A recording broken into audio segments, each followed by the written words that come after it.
Welcome back mga kabayan. Nagbabalik po muli ang inyong lingkod upang magbigay sa inyo ng mga bago at nagpabagang mga balita.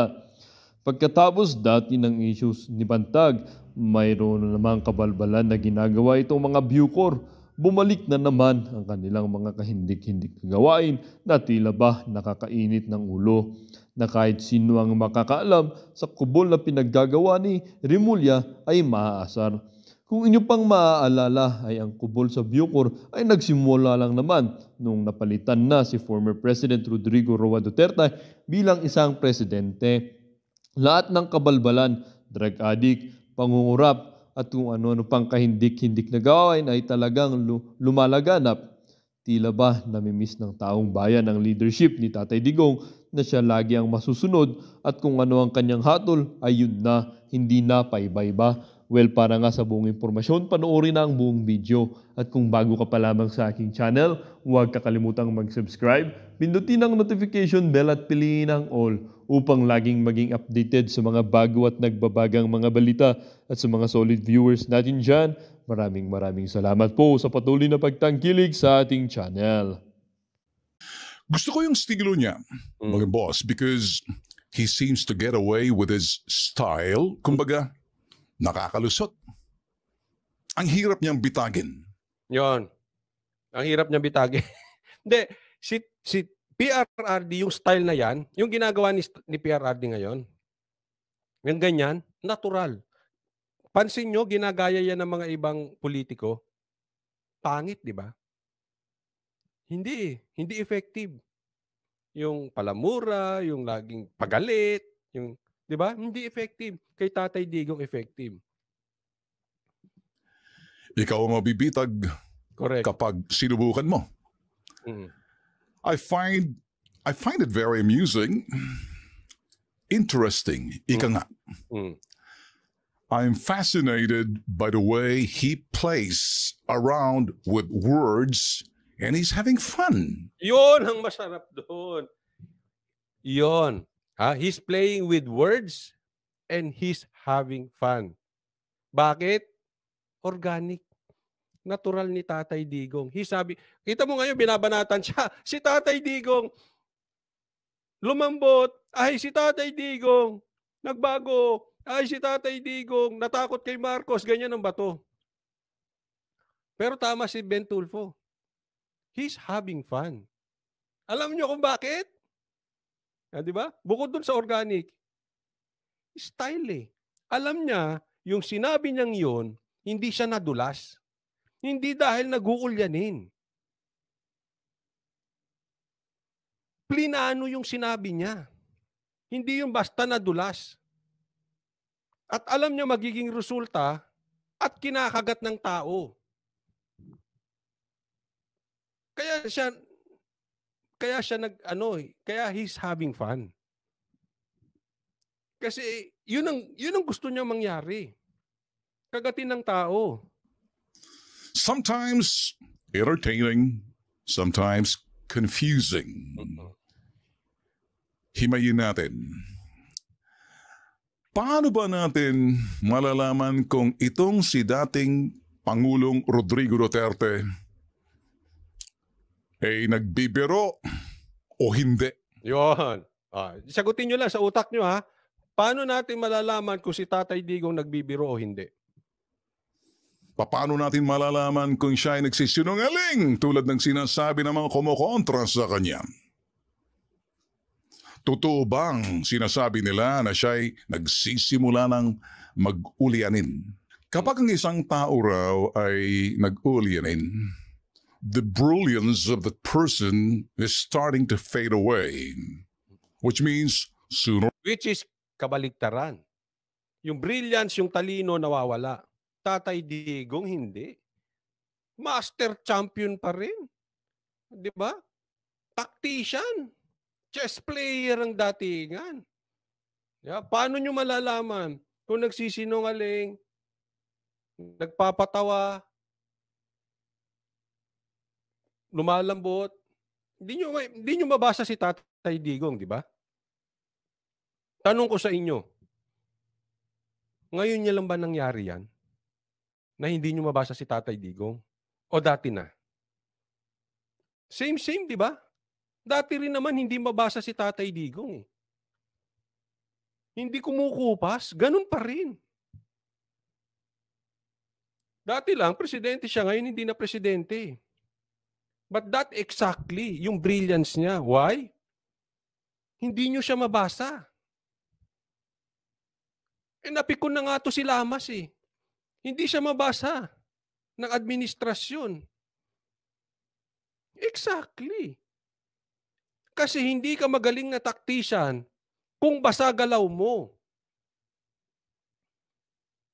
Yari ka sa kalaban kung basa galaw mo. Kaya nga magaling si Tatay Digong kasi hindi mabasa yung galaw. Kaya nga naging presidente out of nowhere eh. Hindi nila malaman. Sino to? Duterte. Hindi naman, Davao lang yung kilala. Malayo pa sa survey, biglang bumulusok. Bakit? Hindi nila nabasa. Eksakto, di ba? Or later, is gonna lose it. Lahat ng yan, isa-isahin natin. Una, mahilig magbiro itong si dating Pangulong Rodrigo Duterte. Kahit sa harap ng media, harap ng kamera, harap ng mikropono. Presidente pa siya noon. At hanggang ngayon, sa kasalukuyan, malakas magbiro, di ba? Walang makagaya niyan. Pagka yung iba nagbibiro, corny. Di ba? Corny. Pag siya nagbiro, pasok eh. sige pa rin. Biro pa more. Birong may laman. Sure. Yung birong pangungutya or sarcastic joke, magaling siya dyan. Yun. Isa yan. Tandaan nyo yan. Sarcastic joke, magaling siya dyan. Agree. Watch carefully, listen carefully. Ito yung tinatawag na sarcastic joke, magaling siya rito. Tingnan na maigi. Yung tinatawag na sarcastic joke, he's having fun. Oh. Saglit, tumihina ba signal ko? Ayoko maputol to, maganda to eh. Oh, yung sarcastic joke daw niya, he's having fun. Okay po ba? Saka ko ibabalik si Tulpo pagkaayos na ha? Kasi mahirap eh. Gusto ko maano to eh.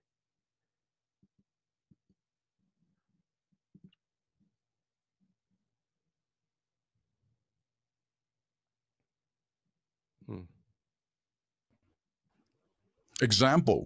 Example. Pahayag niya. Sabi niya nga, sa TV to, nakita naman to, nag-cover, wala akong sinabing ganon. Even if you kill me 1,000 times, wala akong sinabi na ganon. Make it taking drug. Pero sabihin mong addict, wala akong sinabi na ganon. Patayin mo na. Or papatayin o patayin ako ni Marcos yan. Kita mo, di ba? Patayin ako ni Marcos niyan. Di ba? Ilang beses niyang sinabi weak. Ilang beses niyang sinabing handa na akong mamatay. Tapos suddenly, takot siya kay Marcos. Suddenly, patayin ako ni Marcos. Bigyan ko kayo magandang halimbawa. Nakapunta na kayo sa mga kaibigan ninyo na napakaraming handa. Tapos sasabihin, "Hoy, pare, kumare, pasensya na po kayo ha. Yan lang ang napaghandaan ko eh. Oo, kasi medyo naghihirap kami ngayon." Pag tingnan mo yung bahay, ang laki. Pag tiningnan mo yung kotse, BMW, 4, 3. Pasensya na po ha. Kasi lugi yung negosyo. Diba? O yung iba naman na mga babaeng sexy. Mga ganyan. Parang tumataba ako. Taba ako na ata. Wala nang taba lumalabas eh. Tabang-taba pa siya. Nagigets niyo yung point?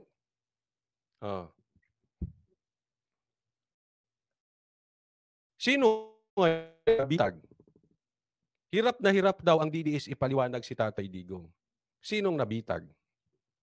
Di yung napikon. Yung naniwala. Bakit? Ito kasi, sabi ko sa inyo, sa politiko, huwag kayo basta naniniwala doon. Tagal nyo na sa politika eh. Political vlogger kayo. Spokesperson ka pa ng dating administrasyon, di mo alam yan. Ina nito. Pasok eh. Gusto ko yung komentaryo ni Ben Tulfo rito. Suwak sa banga. Suwak eh. Nabasa ni Ben Tulfo. Hindi siya DDS ha. Hindi nga sila nagkakausap ni Tatay Digong. Ang nakakaalam po nitong sinasabi ni Ben Tulfo are mga DDS vloggers, mga DDS supporters, lahat ng DDS. Yung hindi DDS, hindi nakita.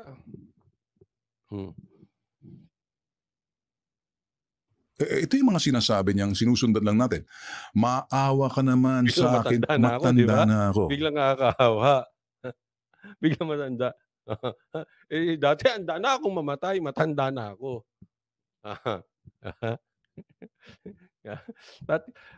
Mismo ka, Tatay Digong, pinaglaruan mo tong mga animal na to. Pinaglaruan kayo ni Tatay Digong. Akalain mo yung edad na yan, pinaglalaruan kayong mga bata. Yan ang sinasabi natin. Eto, hindi lang talino. Sanay yan sa ground. Tandaan nyo si Tatay Digong. Hindi yan pinanganak sa Malacanang. Sanay yan sa ilalim. Marunong yan. Maraming na good time na media rito. Correct! Pinaglaruan ng media.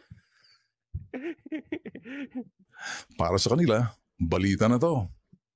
Ito, gusto ko to sinabi ni... Mapakutol kita ako muna, Ben Tulfo. Alam ko mas pogi ka, pero channel ko to. Hindi. Joke lang. Si Tatay Digong, pag nagsalita, balita. Balita na yun. Ilang linggo na yung pagsasasalsalin ng vloggers, ng media. Bakit? Influencer si Tatay Digong, iba. Kayo na mag-isip, di na ako mag-uusga. Pag si Marcos ba nagsalita, ganyan? Balita. Si Tamba nagsalita, ganyan? Balita. Ontiveros, wala di ba? Pero pag si Tatay Digong nagsalita, grabe. Kay maka-DDS ka, kay galit ka sa DDS, balita yan. Pipick upin yan. Sure yan. Pick up yan. Pipick upin ng media, pipick upin ng dilaw, pipick upin ng pula, pipick upin ng DDS. Pag si Tatay Digong nagsalita, balita. Pag si Tatay Digong nagsalita, ang tao nakikinig. O nga naman, basta kung anong lumabas sa kanyang bibig, as is, where is, balita na yan. Well, yung pangalawa, ito yung follow-up joke, birong pagdududa or cynical joke. Ito naman yung ginagamit niya sa mga politikong hindi niya pinagkakatiwalaan at dapat naman pagdududahan. Malimit ito. Ginagamit niya rin sa Kongreso. At kung kanino. Again, listen carefully and watch. Listen carefully. Watch carefully. Ito yung kanyang sinabi naman. If I can say it to Marcos, if I can say it for all, antibiotic, aspirin, they're all drugs. Pero wala akong sinabi. Papatayin ako ni Marcos yan. Takot naman ako mamatay. Matanda na ako. Okay, makinig kayo mabuti. Tanong ko sa inyo, kahit kayo ay maka-Marcos, kayo ay makatamba, kayo ay maka-Ontiveros, tanong ko sa inyo, do you honestly believe takot si Duterte kay Marcos? Di ba? Kaya maraming nagalit eh. Napikon sila. Kasi alam nila, hindi totoo yung sinasabi ni Tatay Digong. How do you find that? Ito yung pangatlong bihira. Posibleng sa pamilya niya lang, kaibigan niya lang to, yung birong in the spirit of fun. Wala lang. Kasiyahan, no harm done, no pun intended. Well, enter Antonio Trillanes. Yun, sausaw. Anong aso kaya to? Hindi, wag aso, sausaw. Anong asaw-sawan kaya ito? Toyo o patis o suka? Sige, sausaw ka na kasi hindi ka naman mananalo sa Senado ulit eh. Sausaw ka na kasi wala naman binatbat yung dilawan nyo eh. As usual. Madaling mabasa ang pinagsasabi nitong si Antonio Trillanes. Salamat nga pala sa Magdalo survey at number 5 ini. Oh, number 5 si Tulfo raw sa Magdalo survey. What a big accomplishment. Come on. Keep pulling my leg. Hindi siya naniwala, di ba? Bakit? Basa niya, pinasasakay siya. Nakita niyo yung contrast? Kasi may galaw ganyan ng politiko. Pasasakayin kayo. Nabitag sila ni Tatay Digong. Sakay sila eh. Oh, si Tulfo hindi na pasakay. Nasa top 5. Magdalo nag-ano. Ayun. Wala. Bakit? Kasi ang difference, mahina utak nito si si Trililing. Basa mo galaw nito. Ang talagang magaling, hindi ka mababasa ng kaaway. Yun po talaga. Trililing, basang-basa eh. Basa na. Number 5 sa senatorial survey ng inyo Magdalo. Sino? Ini. Thanks but no thanks. Okay, back to Trillanes. Sabi ni Trillanes, pathological liar daw itong si Rodrigo Duterte. Yan, pigo ng dilaw. Lalo na yan si Lamas. Ito si Lamas at saka siya. Pareha sila rin. Gusto niya mag-away si Duterte at saka si Marcos. Para yung ICC papasukin. Kasi yari sila pag nakabalikan Duterte. Kaya sinisiraan. Ang ibig sabihin ng pathological liar, mga boss, yung taong walang sinasabing totoo at puro kasinungalingan na. Pangklase. Yung sabihin, nasanay na yung pathological liar mabuhay sa kasinungalingan. Kaya naman, sa pananaw ni Antonio Trillanes, itong dating Pangulong Duterte, Rodrigo Duterte, may amats. Ibig sabihin, may tama raw. Makikita mo dyan sa post niya, mga boss, at babasahin ko. The pathological liar in Duterte was in full display. Malalang amats nito. Tell me about it. Mortal enemy number 1 nitong si dating Pangulong Rodrigo Duterte nung siyang nakaupo pa, Senator pa si Antonio Trillanes. Sino kayang unang mag-uulianin dito sa dalawa? Si Tonyo? Very good question. Sino una lagay natin sa poll. Sa manunood ng replay, lagay nyo sino kaya una mag-uulyanin? Si Trillanes o si Tatay Digong? Saglit. Antayin nyo, lalagay natin pakisagot.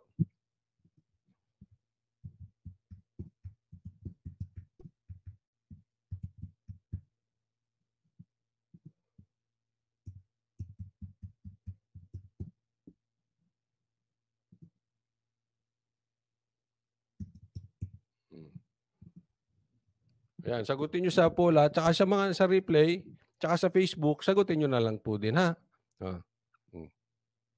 O si Digong? Don't raise your hands.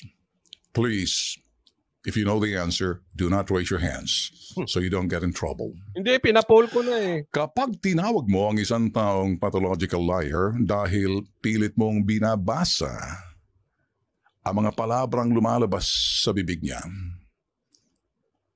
at ginagamit mong patunay ito o ebidensya mo, Tonyo, mabibitag ka. Yun.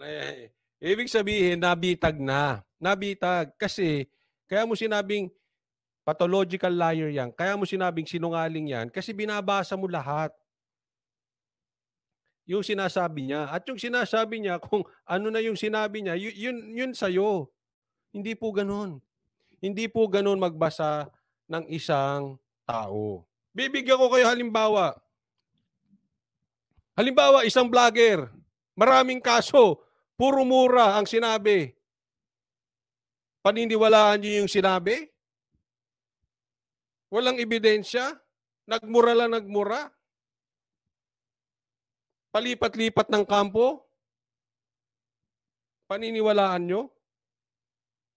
Ganun po yun. Ganun ang ibig sabihin. Dapat ang binabasa mo sa tao, yung maging mautak ka, Trillanes. Ang tagal-tagal mo na dyan, paano ka naging senador, wala kang utak? No.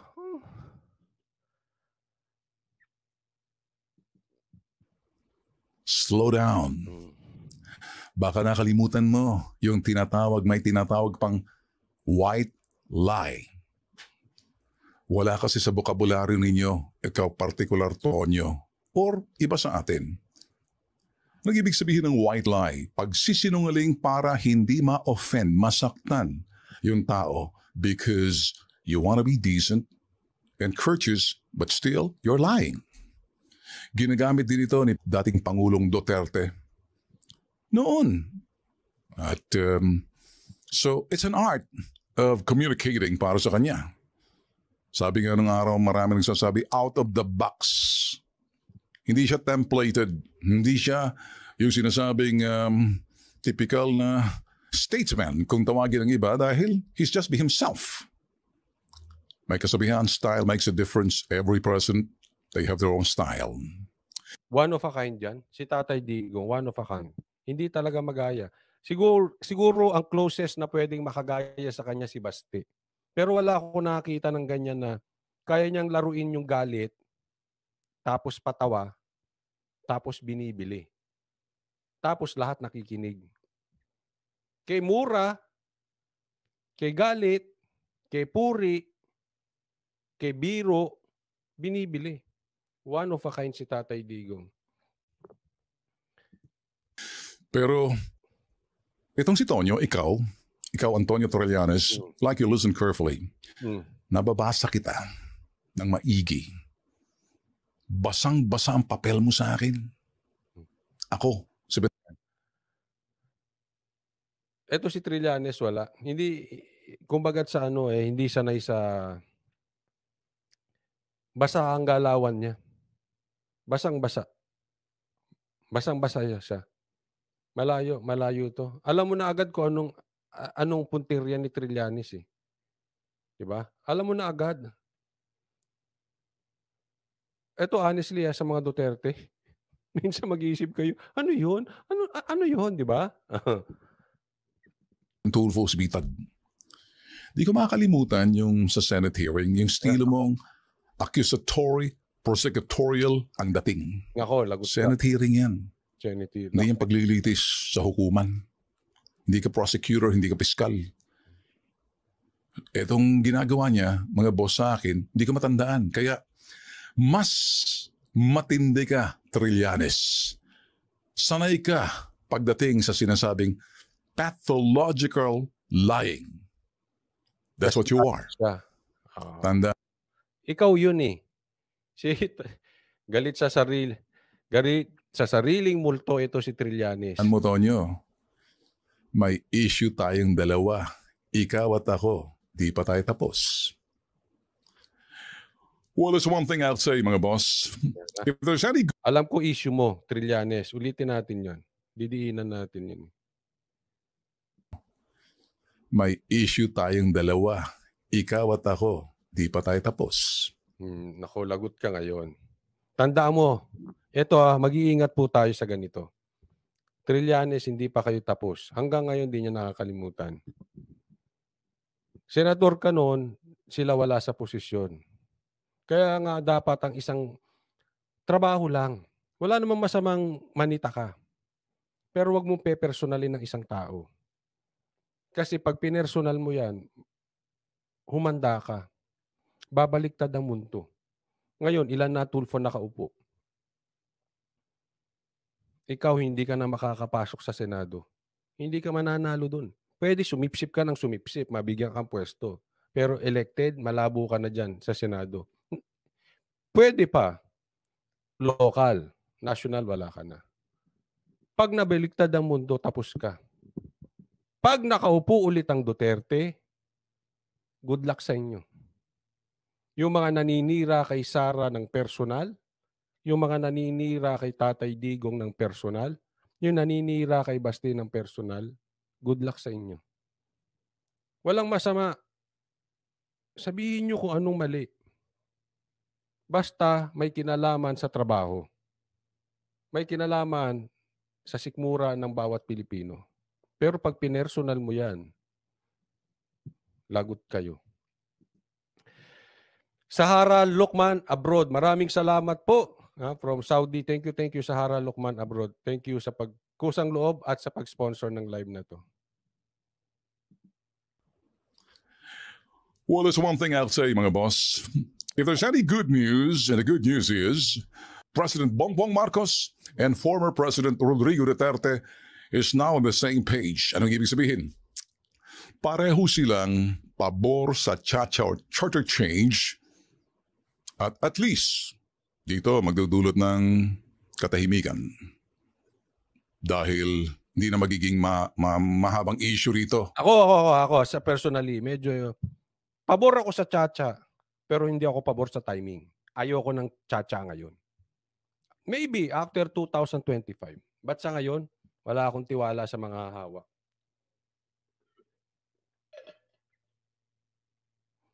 Wala.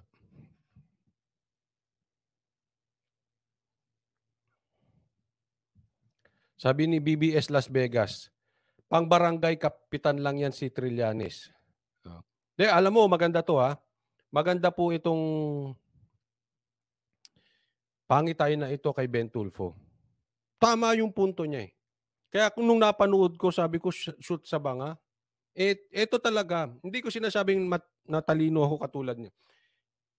Pero yung talagang reaction ko, yan yun. Napaglaruan kayo ni Tatay Digong.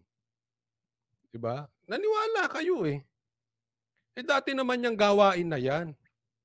Nova Star, maraming salamat po sa pag-sponsor ng live na ito. Thank you Nova Star. Jolly Wilder. Yan, 21 months ng member. Maraming salamat. Uy, Banateros Party List. Tingnan natin. Mukhang malabo ako dyan. Banateros Party List. Thank you, Jolly Wilder. So, abangan natin kung ano magiging development ngayon. But definitely, pikon na ang dilaw at pula. Mas lalo yung dilaw ngayon, kitang-kita ko. Kasi pinag-aaway yung dalawang kampo. Pag nakikita nilang ganun, tsapuera na naman sila. Meron tayong gustong panuorin, yung etong next na ito, bigyan nyo ng ano, kasi magandang balita ito. Sino sa inyo nakakamiss kay Katapang? Naalala nyo si Katapang? Diba? Nawala yan eh. Diba? Nagiging presscon yan. Mahana rin yan sa amo niya. Mahilig sa presscon yan eh. Diba? O, biglang nawala. Biglang sumulpot ulit. Ang galing ng timing, no? Pagbalik ni Boying, balik ulit si Katapang. Magaling tong bata na ito. Ha? Nako, may pinag-usapan ba kayo? Parang sabay na sabay ang mga pa-extra ninyong dalawa. Ha? Anong meron? Ay, nako, kayong dalawa. Tingnan natin to. Kubol na itinayo sa loob ng maximum compound ng New Bilibid Prison. Pero hindi yan kubol ng mga high-profile inmate, kundi para sa mga preso at mga dumadalaw nilang asawa. Pwede nga. Conjugal hotel. Nangyari na yan dati. Nako, sinasabi, hindi nyo naman giniba. Tapos, kunwari, conjugal, pupuntahan niya na mag-asawa na makapag-check-in naman sila. Pero sino tumitira dyan? Yung mga drug lords? Di nga Katapang. Nasa frontline ng balitang yan, si Gary De Leon. Ito ang mga bagong kubol sa loob ng Maximum New Bilibid Prison sa Muntinlupa. Conjugal Hotel ang No, tawag dito. conjugal hotel, oh. Oh. Pakita mo yan. Pakita mo loob niyan. Sus. Wala. Mamaya may mga TV na yan. Mamaya yung mga drug lords na nakatira dyan. Hindi po pa yung pinagbibintangan. Kaya nga dapat patunayan ninyo. Patunayan mo katapang. Pakita nyo loob. Weekly pakita nyo. Duda ako dyan eh. Kayo ba duda? Hindi kasi isipin mo conjugal ano yan. Di ba papasukin yung mga asawa, pupunta dyan. Ang ingay niyan. Kutsoli, nainggit ka na naman eh. Mapagbibintangan na naman tayong nainggit niyan eh. Oh, siyempre sabay-sabay yan. Dalaw yan eh, di ba? O isang linggo, isang buwan kang walang dalaw, tapos sabay-sabay. Ang tanong, sino po pwede dyan? Yung may pera lang ba? Sino pwede dyan? Eh ilan lang yan, ilan ang preso? Sino pagbibigyan nyo? Bawat kubol may malambot na kama. Electric Bantag, may kubol-kubol. Sinira na nga yung kubol-kubol na yan eh. Nagbalik-balik na naman ang kubol, oh. Bantag, oh. Ano masasabi mo? Bantag, kung nakikinig ka sa akin, paggalawin mo yung baso. Paggalawin mo yung baso. Sabihin mo anong komento mo dito. Ilalabas po. fan at malinis na tuwalya. Bakit? Loko rin tong ano na to, no? Ba't mo diniinan pa yung malinis na tuwalya? Parang ano delicates yun Bakit may malinis na tuwalya? Tayo pa ang magbabayad ng palit bedsheet niyan.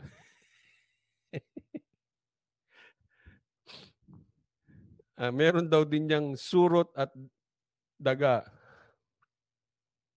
Si Esme, sanay na sanay, oh. Tissue ang kailangan, hindi tuwalya. Ewan ko sa'yo. Parang mas okay yung tuwalya. Binuking yung sarili. Hindi po. Tama, tissue daw, tissue. Sogo sa loob ng Bilibid. Negosyo! Naku, yung negosyo yan. Kasi sino? Sino pwede Sinong pwede dyan? Iilan yan? Naku. Papol tayo. Ano ba dapat? Tissue o tuwalya? Saan napunta yung ating Gulo-gulo ni Esme. Saan napunta tuloy yung yung title ko dito. Ano ba dapat? Tissue o tuwalya? Ito ng Bureau of Corrections para makapag-private time ang mga persons deprived of liberty o PDL at kanilang mga asawang bibisita sa kulungan. Ilang oras yan? Pwede bang red horse dyan? May pakbet ba dyan? Pwede umorder? Kasi nga, madalang sila magkita ng mga asawa nila, no? That's concern. Binigyan na lang natin ng privacy ng mga tao. Siyempre, yun nga, part of... Baka naman drug lords ang binigyan nyo ng privacy. Hindi ko po kayo pinagbibintangan. Nagtatanong lang Tanong lang po. Sana ipakita nyo yung kubol na yan weekly. Nang makikita natin kung yan ay tinitirahan na. Baka mamaya tinitirahan na yan ng mga drug lords na may mga pera. Siyempre, mahirap yan. Their rights yan right to see their family, right to communicate with their family and to see their children. Yan. So meron dito sila na pwede silang Sabi dito, malamang may fried chicken yan saka beer, coach. Hoy, nako. May salamin ba yan sa ibabaw? Nako. Namiss ko tuloy yung kabataan ko. Rene Francisco, Coach Oli, magpapakulong na ako. May hotel pala dyan. Baka mahal yan. Mahal yan sigurado. Ilan lang yung kwarto na yan. Magtatalo kayo dyan.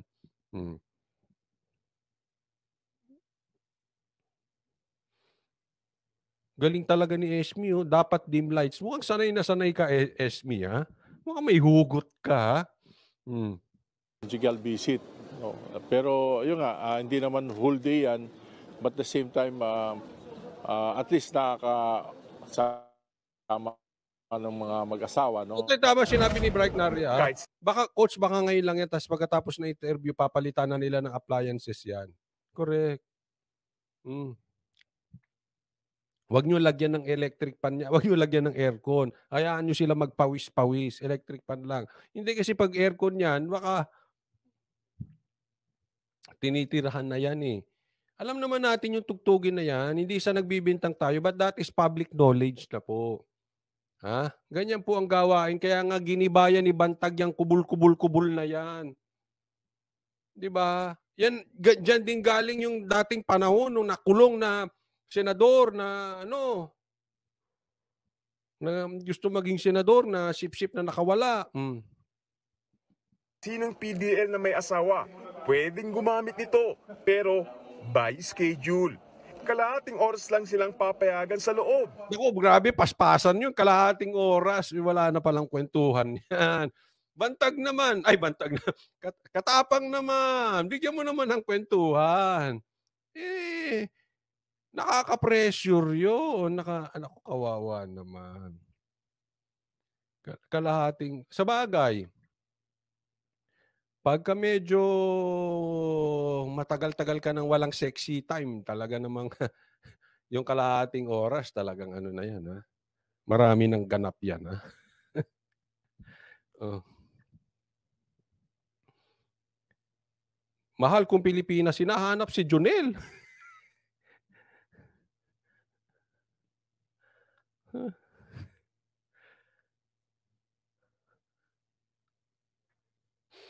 Kawawa yung mga babae sa ganyan. Oo.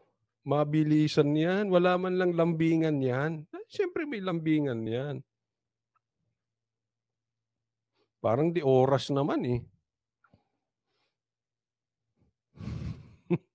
Sago-sago yan.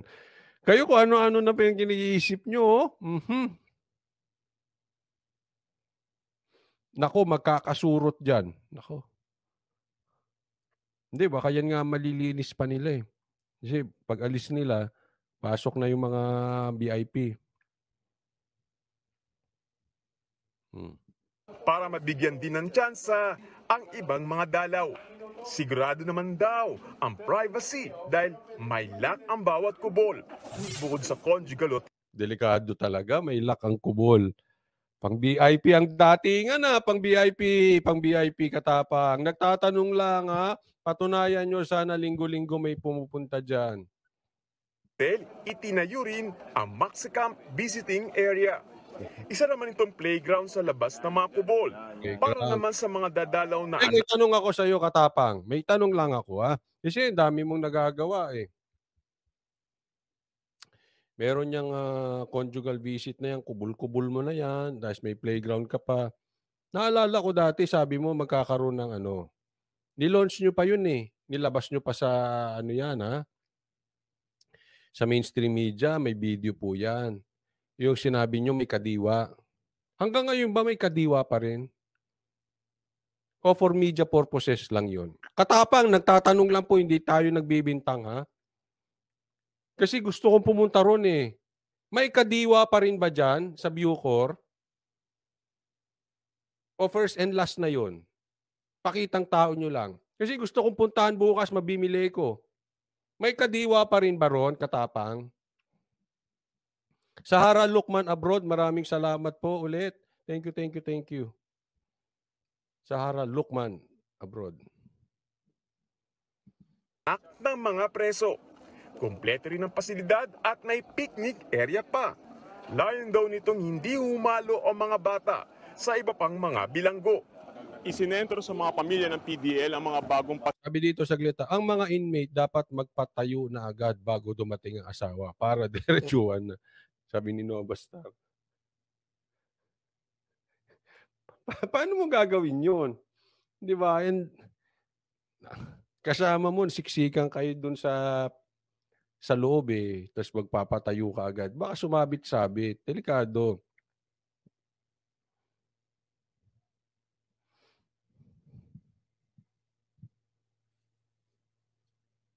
Sabi naman ni The Ghost, hindi totoo yan. Kalahating oras, sana subukan ni Katapang o oras natin kung makakarating siya. Siyempre, front niya lang yon. May short time, 3 hours yan at extended pa. Business is business or business as usual.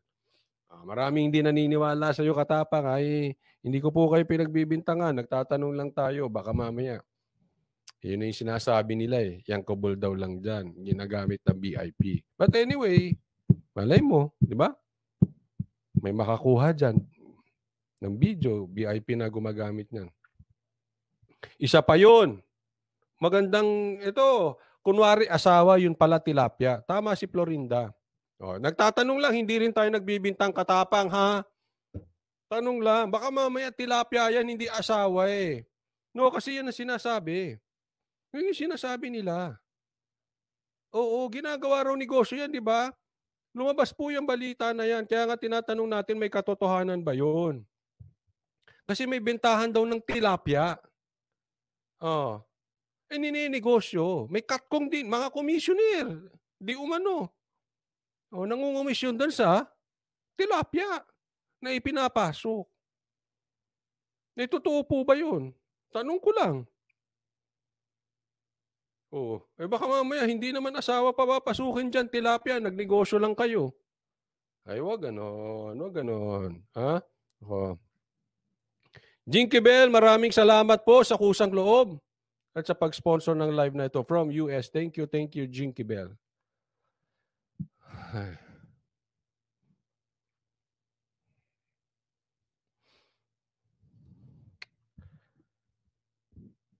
Live tilapia. Baka nga tilapia. Masama niyan. Mag-aaway-away pa sila dyan. Siyempre, kung talagang tilapia yan, sino makaka-afford nun? Diba? So, hindi na patas. Siyempre, may mga pera. Yung may mga VIP.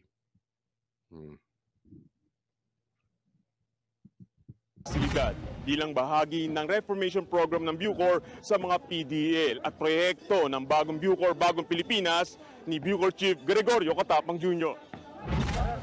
Ayon sa Bucor, ang pinagtayuan ng mga pasilidad na aabot sa kalahating ektaryang lupa ay ang lugar na isinailalim noon sa clearing operation.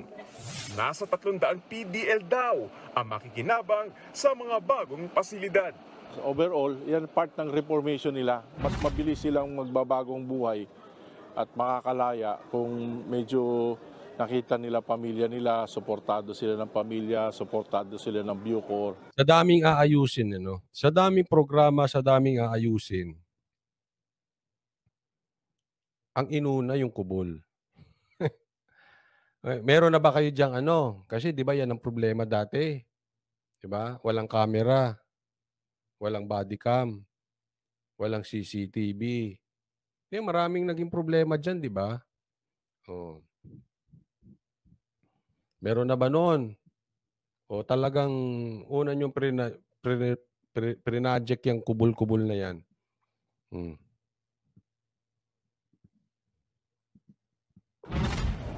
Bilang bahagi rin ng programa, nagdagdag ng mga non-uniform personnel gaya ng mga nurse at doktor sa NBP Hospital. Samantala, may nurse at doktor. Tapos yung mga nurse at doktor, mga sexy, no? Nako. Incognito. Di inunang CCTV, baka magrambulan pa mga bata dyan.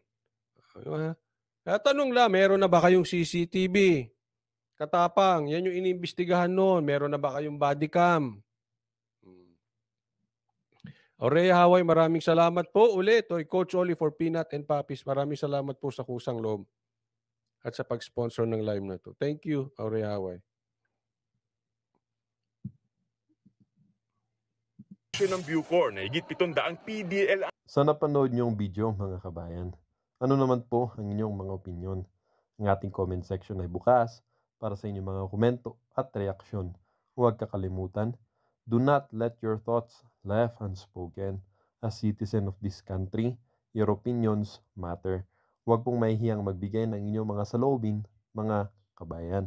At syempre, huwag nyo din pong kakalimutan i-share ang video ito upang inyong mga kaibigan at kapamilya ay maging aware din sa kung anong nangyayari sa ating bansa. Huwag din kakalimutang mag-iwan ng like. Hanggang sa muli.